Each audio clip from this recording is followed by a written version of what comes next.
Good morning, good afternoon, good evening, whenever this reaches you. Well, you can see it's early morning for me. So, I just got to do one little piece of paperwork, and I'm going to go ahead and knock that out. Of course, this is this week with Mark. And basically, yeah, you can hear I'm a little bit nasally, but I was feeling worse yesterday and last night especially, but I took a bunch of medication and pretty much sat here and ready to rock and roll. So anyway, we'll get back to what we're doing, and I wonder what just happened now. My job didn't save. Oh, that's great. That's great. The job did not save.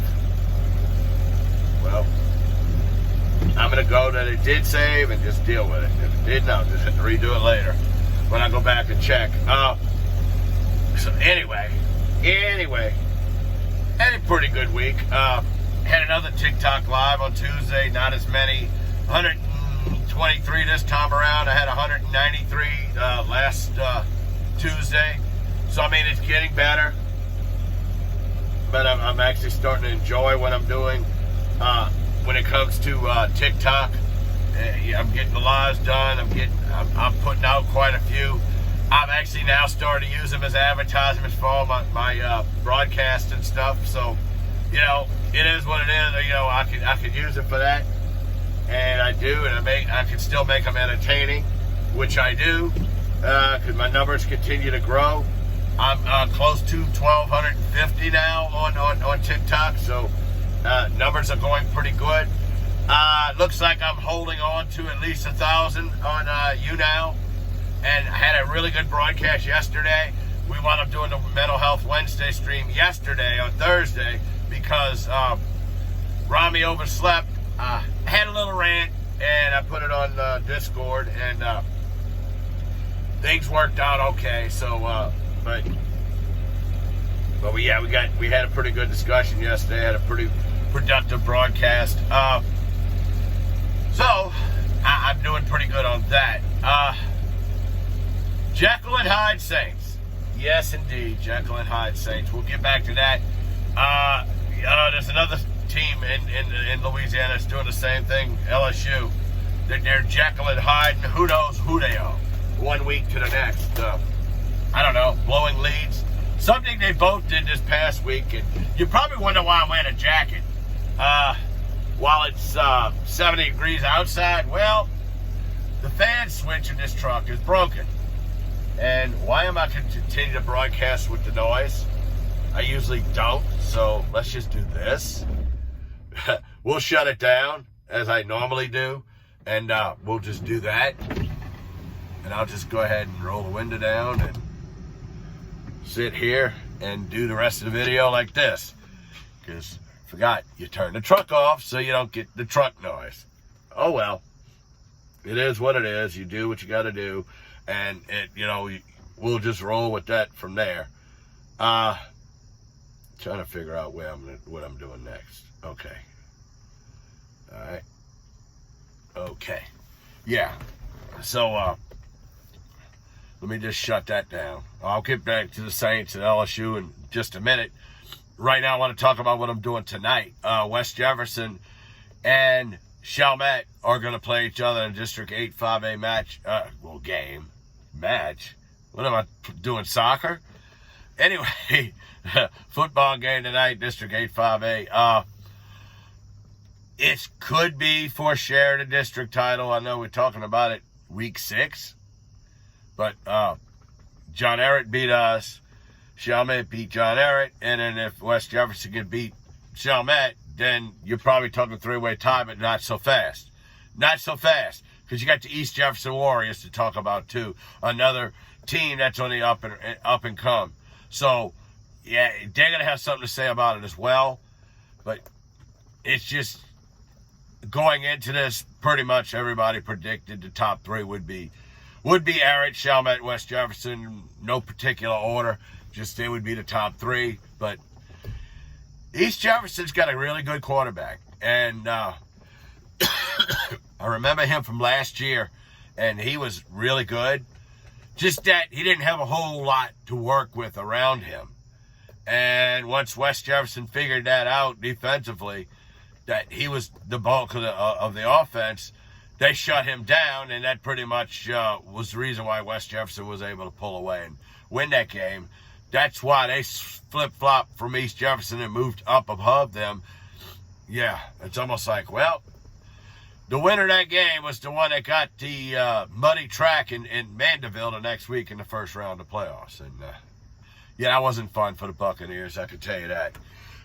So that's tonight, 6:40. We do the pregame show. And for the second straight week, I'm going to have Ernie Waits joining me. So I guess Simi Carter will return when he can. He's dealing with some issues and obviously with Hurricane Ida, so he's probably got a bunch of stuff going on with that. So, but like I said, when Simi can return, obviously he will. But in the meantime, I'll just bring on guest color analyst, and I don't know if Ernie can do it every week, but I got some people in mind that I could bring in case he can't. So, that in mind, let's move on. All right, Jeckyl and Hydeing, and that's going to be two teams. LSU, not really as much.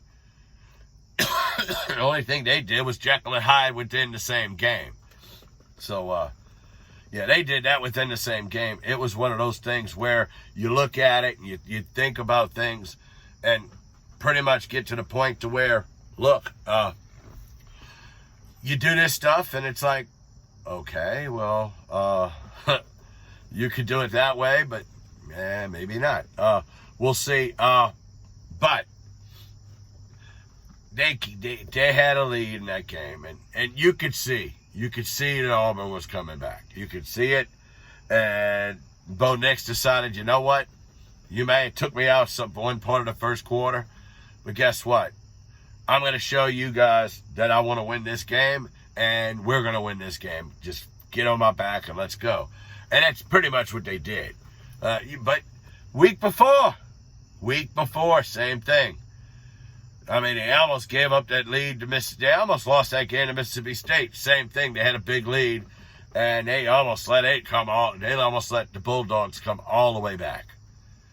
So I don't know what's going on there, but I can tell you right now, I know there's people that, we can beat Kentucky. I'm not so sure. I think Kentucky is as good as they're showing. I think them beating Florida last week showed me something.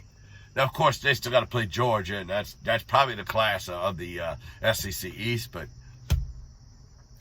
I'm not expecting LSU to win. I'm really not, and I'm expecting this countdown clock to remove Ed Ogeron as head coach of LSU. I think it's coming down, and I think it's happening quick.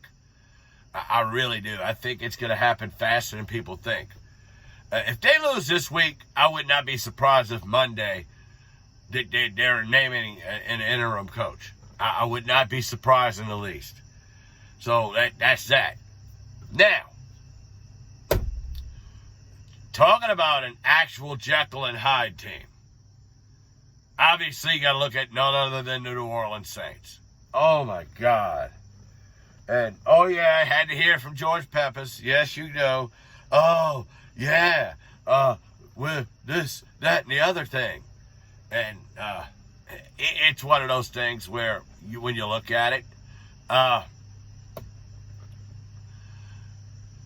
it was just crazy. They had that game, 3.5 quarters. Had that 11-point lead. It was looking good. Then, clock struck midnight. Let's just put it that way. But why did Sean Payton go away from what was working? He sometimes outcoaches himself.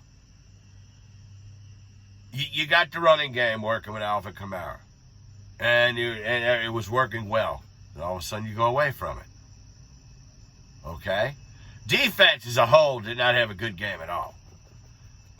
It's just, early on maybe, but as that game got down to the wire, they couldn't do anything. And when you knew, when you see the coin toss at overtime, as soon as they say, we want to MF ball, I'm like, yeah, this game's over. Giants are going to win. They're going to go down and score the touchdown, and it's over, and that's exactly what happened. Saquon Barkley basically took over in the late fourth quarter into overtime and pretty much put that team to victory. And Daniel Jones didn't play bad at all either. He played pretty well.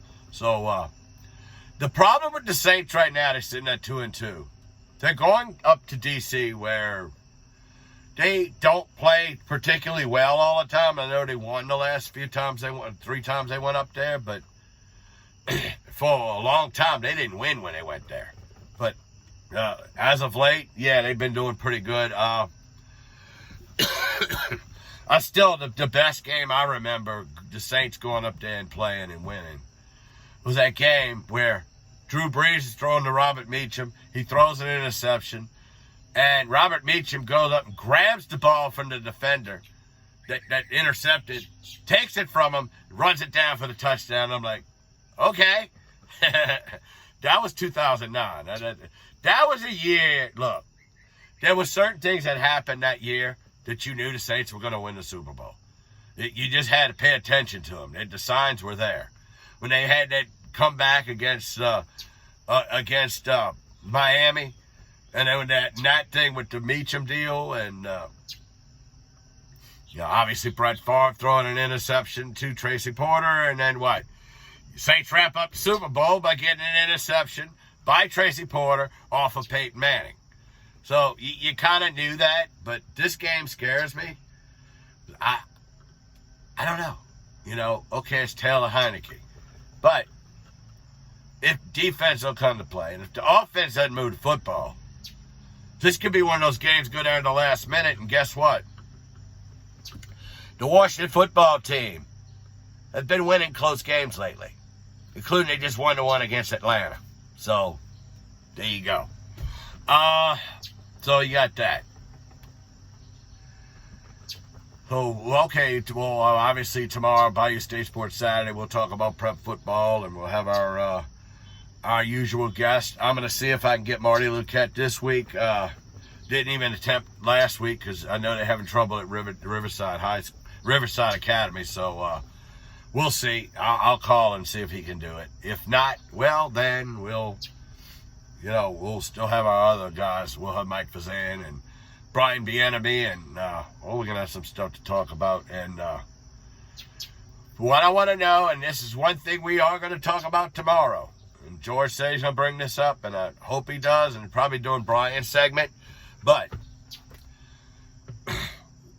he's got a theory of why Sean Payton's got the handcuffs on Jameis Winston. So we'll talk about that tomorrow. We'll figure all that out. And shout out to my friend Koike over there, my TikTok #1 fan over there on TikTok. And we'll talk to you later. And God willing, I'll talk to y'all again in a little while. Bye.